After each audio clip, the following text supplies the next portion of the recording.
Today I'm going to explain how franked dividends are taxed.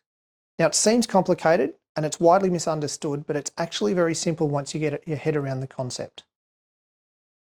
First, I'm going to explain what a dividend is and what a franked dividend is. A dividend is essentially a company distributing its profits to the shareholder. So the shareholder is receiving a dividend from the company. A franked dividend is where that dividend has had tax paid by the company before it's given to the shareholder. So the company earns $100, it pays $30 of tax and gives the shareholder the $70 left over.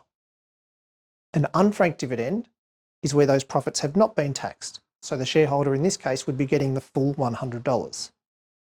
Now, most income and profits are taxed by companies and every other entity, but there are some examples that might result in tax-free income to a company and therefore an unfranked dividend coming out. So there could be a tax-exempt capital gain in the company. Could be the company received a non-taxable government grant, such as the cash flow boost given out during COVID. Or it could be the company claimed a bonus tax deduction, like the technology boost that's available right now to companies. Now, the rules that we've got in place are there to remove double taxation. So if you think about this, company pays tax, gives the shareholder an after-tax amount, and then the shareholder puts it on their tax return and pays tax again. So that's double taxation. So what the rules are there to do is to say, well, the company has already paid this amount of tax. The shareholder only needs to pay a little bit or might get a refund. And that's based on the shareholder's tax rate versus the company tax rate.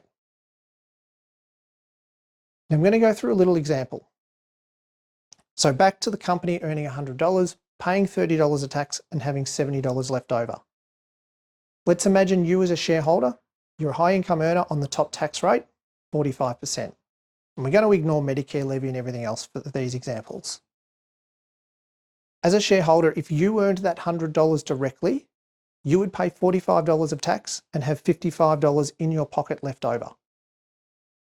So when you receive a franked dividend, you receive the $70, you should end up with $55 as if you earned the $100 directly.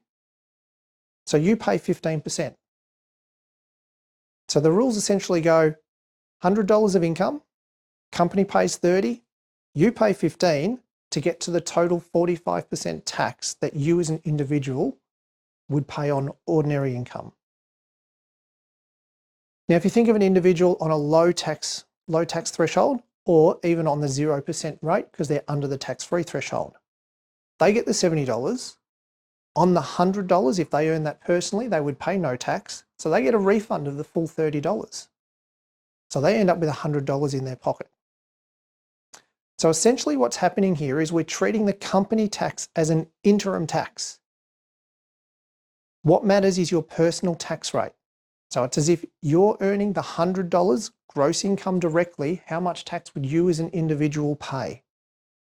The company has already paid X amount of tax, 30% normally or 25% for a small business. But what's your personal tax rate? If it's higher, you'll have a little bit extra to pay. If it's lower, you'll get a refund. And it's really as simple as that. It's just getting your head around the concept that company tax is an interim tax. And what really matters is how much tax would you as an individual pay if you earned the before tax profit directly in your name. If you have any questions, feel free to reach out. Thank you.